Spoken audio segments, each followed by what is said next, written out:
What's up everyone, this is Nikhil from GreedyTech and these are the reasons not to buy YU Unicorn. So even at a price of 13,000 rupees, which the device will be sold for the first month, is an overpriced device. Their free Ghana subscription or their software features doesn't justify the price.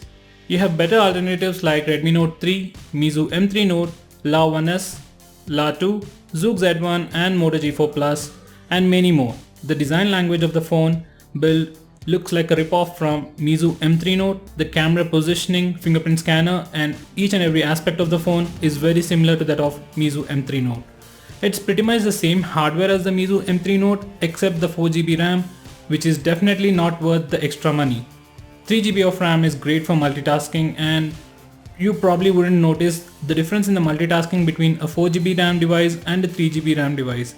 At least Meizu offers a different flavor of Android with its Flyme OS, but YU just offers you the stock experience in the name of Android on steroids OS and still expects us to pay more. So no new hardware and nothing new in terms of software.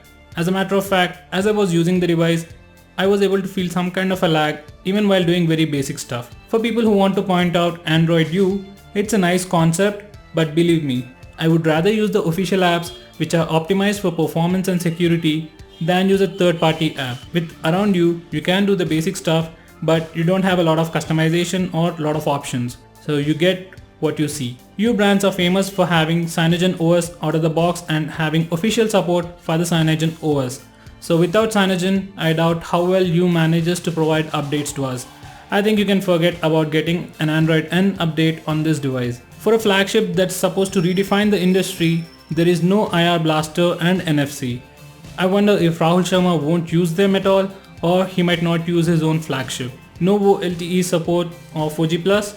As of now, I didn't find any way to lock applications using the fingerprint scanner, so that's a big bummer. No screen gestures like double tap to wake. You can't use two SIM cards and the SD card altogether. You have normal SIM slot along with a hybrid SIM slot. And coming to the UI and performance, I did find slight lag while navigating the UI and performing very basic tasks. We get 13 megapixel rear camera with face detection autofocus, electronic image stabilization, dual tone LED flash and a 5 megapixel front facing camera with f2.0 aperture, and this all sounds too good on the paper, but the real world results are pretty bad. Images come out to be oversaturated and very sharp. The entire camera UI is laggy and it has stabilization issues.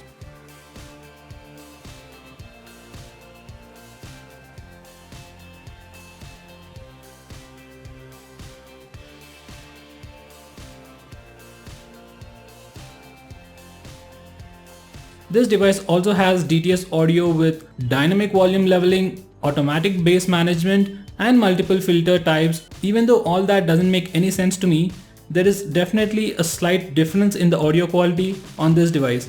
The speaker quality is good, it's loud enough, and the audio experience from the 3.5mm audio jack, as I've said you, is slightly different.